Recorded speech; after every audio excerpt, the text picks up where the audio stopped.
بسم اللہ الرحمن الرحیم۔ السلام علیکم ورحمۃ اللہ وبرکاتہ۔ اللہ کے نام سے شروع جو بڑا مہربان نہایت رحم فرمانے والا ہے۔ محترم ناظرین، جب قوم سمود نے ناقۃ اللہ یعنی اللہ کی اونٹنی کو قتل کرنے کے بعد جب دیکھا کہ کوئی عذاب نازل نہیں ہوا تو مارے خوشی کے دیوانے ہو گئے تھے اور جشن مناتے ہوئے چیخ چیخ کر حضرت صالح علیہ السلام کو چیلنج کرنے لگے کہ تم جس عذاب سے ڈراتے ہو اسے ذرا لا کر تو دکھاؤ۔ ناظرین گرامی، حضرت صالح علیہ السلام کو جب یہ خبر ہوئی تو حسرت و افسوس کے ساتھ قوم سے مخاطب ہو کر فرمایا کہ آخر وہی ہوا جس کا مجھے خوف تھا۔ اب خدا کے عذاب کا انتظار کرو جو 3 دن کے بعد تم کو تباہ و برباد کر ڈالے گا۔ جب انہوں نے کونچیں کاٹ ڈالی تو حضرت صالح علیہ السلام نے کہا، اپنے گھروں میں 3 دن اور فائدے اٹھا لو، یہ وعدہ جھوٹا نہیں ہے۔ محترم ناظرین، حضرت صالح علیہ السلام کی بات سن کر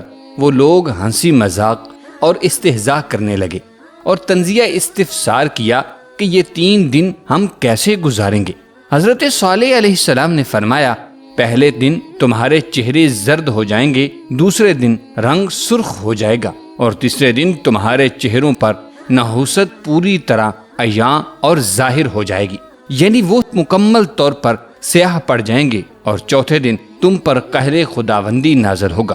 انہوں نے اسی رات حضرت صالح علیہ السلام کو بھی قتل کرنے کا پروگرام بنا لیا تھا تاکہ اونٹنی کے ساتھ ان کا بھی قصہ ختم کر دیا جائے۔ ناظرین گرامی، وہ 9 افراد ایک پہاڑ کی گھاٹی میں چھپ کر بیٹھ گئے تھے تاکہ حضرت صالح علیہ السلام جب وہاں سے گزریں تو انہیں بھی قتل کر دیا جائے، مگر کائنات کا مالک اللہ تبارک و تعالی قوم سمود کے ہر مکر و فریب اور شیطان کی چال بازیوں سے خوب واقف تھا، چنانچہ پہاڑ سے ان پر پتھر برسائے گئے جن سے وہ سب کے سب موقع پر ہی ہلاک ہو گئے تھے۔ دوسرے دن جب لوگوں کا وہاں سے گزر ہوا تو دیکھا کہ 9 کے 9 افراد پتھروں کے نیچے مرے پڑے تھے۔ محترم دوستو، قوم سمود پر عذاب کی علامات اگلی صبح سے ہی شروع ہو گئی تھیں، یعنی پہلے روز ان سب کے چہرے اس طرح زرد پڑ گئے جیسا کہ خوف کی ابتدائی حالت میں ہو جایا کرتے ہیں، اور دوسرے روز سب کے چہرے سرخ ہو گئے تھے گویا خوف و دہشت کا یہ دوسرا درجہ تھا، اور تیسرے روز ان سب کے چہرے سیاہ اور بالکل تاریک ہو چکے تھے۔ محترم ناظرین، ان کے دلوں کو حضرت صالح علیہ السلام کے سچے ہونے کا یقین تو تھا، لیکن حسد اور بغض کی وجہ سے مسلسل انکار کرتے تھے۔ اب جبکہ خدا کے حکم کے خلاف جرم کر چکے اور اس کی پاداش میں حضرت صالح علیہ السلام سے عذاب کی ہولناک خبر سنی تو ان پر خوف و دہشت کے وہ نقوش نمایاں ہونے لگے جو موت کے یقین کے وقت مجرموں کے چہروں پر ہوا کرتے ہیں۔ پھر جب 3 دن ایسا ہی ہوا تو وہ خوف زدہ ہو گئے اور انتظار کرنے لگے کہ اب کس قسم کا عذاب نازل ہونے والا ہے۔ ابھی چوتھے دن کا سورج طلوع ہی ہوا تھا کہ آسمان سے ایک بہت تیز چیخ کی آواز چنگھاڑ کی صورت بلند ہوئی جس نے ان کے کانوں کے پردے پھاڑ ڈالے، دل دہلا دیے۔ چیخ کی آواز کے ساتھ ہی ان کی روحیں جسموں کا ساتھ چھوڑنے لگی تھیں اور وہ اپنی اپنی جگہوں پر اوندے پڑے سسک سسک کر ختم ہونے لگے تھے۔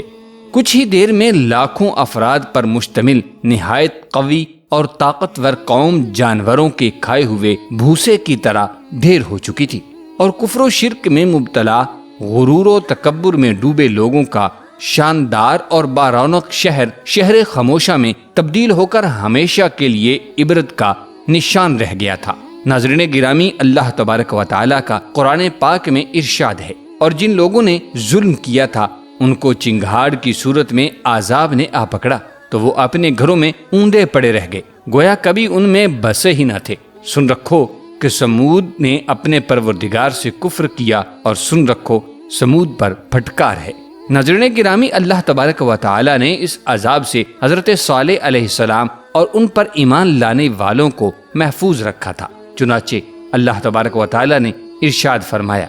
جب ہمارا حکم آ گیا تو ہم نے صالح کو اور جو لوگ ان کے ساتھ ایمان لائے تھے ان کو اپنی مہربانی سے بچا لیا تھا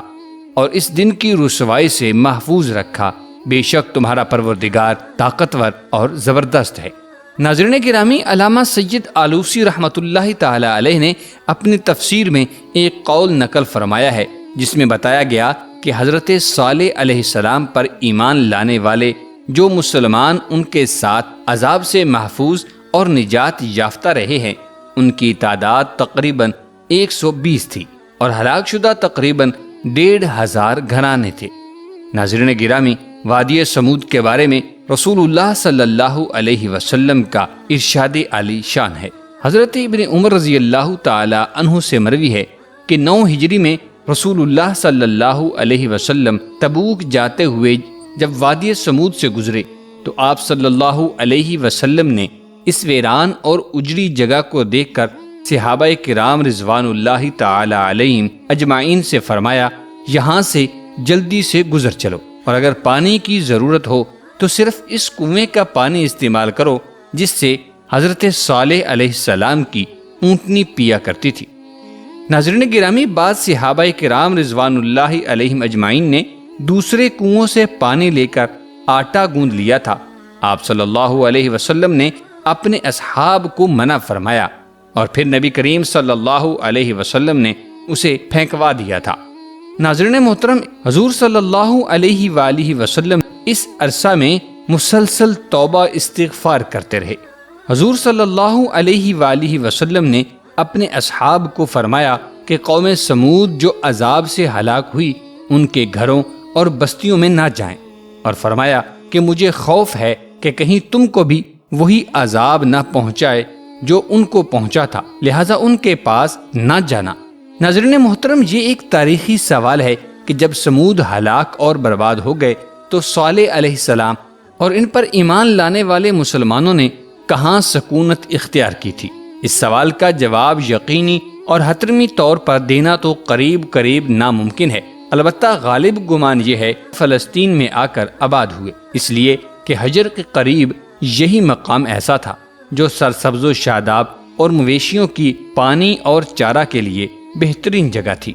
مفسرین میں اس پر مختلف آراء ملتی ہیں کہ اکثر نے تحریر کیا ہے کہ سمود کی ہلاکت کے بعد حضرت صالح علیہ السلام اور آپ کے ساتھ ایمان والے شام تشریف لے گئے تھے اور پھر فلسطین میں کچھ عرصہ قیام کے بعد مکہ مکرمہ آ گئے تھے اور وہیں انتقال ہوا۔ ایک رائے یہ بھی ہے کہ حضرت صالح علیہ السلام قوم پر عذاب کے بعد عمان یعنی سلالہ سے 200 کلومیٹر دور ناسک کے مقام پر آباد ہوئے جہاں ان کا انتقال ہو گیا تھا۔ ناسک میں آج بھی ان سے منسوب ایک مزار واقع ہے جہاں زائرین کثیر تعداد میں فاتحہ کے لیے آتے ہیں۔ امید ہے کہ آپ کو یہ ویڈیو پسند آئی ہوگی۔ ویڈیو کو لائک کرتے ہوئے چینل کو سبسکرائب کر لیجیے گا۔ ملتے ہیں ایک نئی دلچسپ معلوماتی ویڈیو کے ساتھ۔ اللہ تعالی ہم سب کا حامی و ناصر ہو، آمین ثم آمین۔